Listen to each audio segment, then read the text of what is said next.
નમસ્કાર દર્શક મિત્રો, હું આપનો મિત્ર doctor Suresh Joshipura, skin specialist, Rajkot.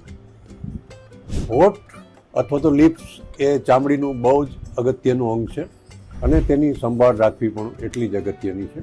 બહુ બળબડતો તાપ હોય કે પછી ખૂબ જ ઠંડી હોય ત્યારે હોઠ ફાટી જાય છે, ક્રેક થઈ જાય છે. ઉપરાંત કેટલીક વખત જે લોકોને એલર્જી હોય તે લોકોને લિપસ્ટિક કે પછી ફ્રૂટ જ્યુસ કે પછી ટૂથપેસ્ટ એની અસર હોઠ ઉપર જોવા મળે છે. કેટલીક વખત ચામડીના અમુક દર્દો પણ હોઠને અસર કરે છે, તો તેને માટે પણ નિદાન કરાવવું જરૂરી છે.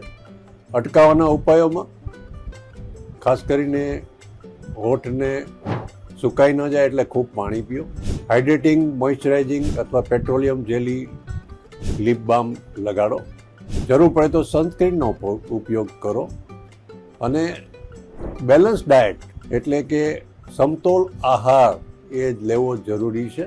તો આ પ્રમાણે કાળજી રાખવાથી જરૂર ફાયદો થાય. આભાર, ધન્યવાદ.